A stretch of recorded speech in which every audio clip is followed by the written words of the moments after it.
By the mid-2000s, the Honda Civic had already built a rock-solid reputation. Daily driver friendly, dead reliable, and surprisingly rewarding to drive. But by the end of the 7th generation, a lot of enthusiasts felt like the magic had started to fade. The design was considered by many as bland, the performance was lukewarm, and even the hot-blooded SI felt watered down compared to the previous generations. That's why when the 8th generation Civic launched in 2006 and carried through to 2011, it seemed like Honda hit the reset button and in all the right ways.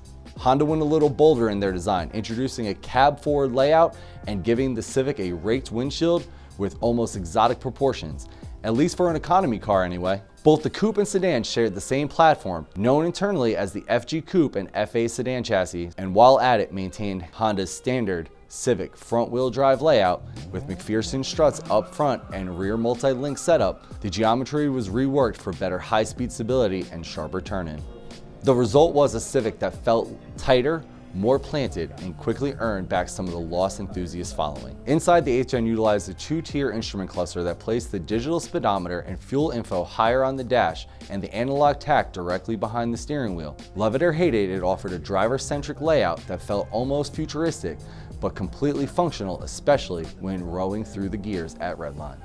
Lower trims were powered by a 1.8-liter single overhead cam iVTEC engine that made around 140 horsepower and served its purpose as it was efficient and responsive. But if you stepped up to the SI trim, things changed drastically. Equipped with the K20 Z3, a 2.0-liter dual overhead cam iVTEC motor that revved to 8,000 RPMs and made 197 horsepower, more than made up for its predecessor's shortcoming. Paired exclusively with a 6-speed manual transmission and a factory helical limited slip differential, this was an enthusiast car. 75% of Civic buyers during this generation opted for the sedan over the coupe, and while we didn't get the FD2 Type R model in the US, many of its parts, from the suspension to the front and rear ends, and all drivetrain components can be retrofitted to the US spec cars, making the 8th gen sedan a solid canvas for JDM style builds. With all that said, let's get into what really transforms the look and overall performance of these cars, the wheel fitment. Whether you're dailying a base model or building a track-focused SI, choosing the right wheel size, width, and offset is key to balancing aesthetics, grip, drivability, and that's exactly what our Fit Check series is all about. If you're familiar with Fit Check, then you know how this works. We give you a few different options to work with and break them down into categories including simple no-hassle suggestions, a little more tire with slight flex, before moving into all the wheel category to get a little more aggressive. Let's get started.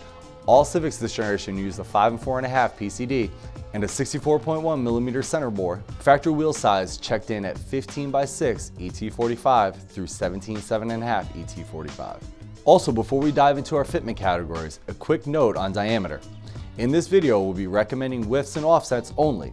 It's important to maintain an overall rolling diameter as you switch to a larger diameter. So if you need more info on that, check out the video here. Sweet spot on diameter though?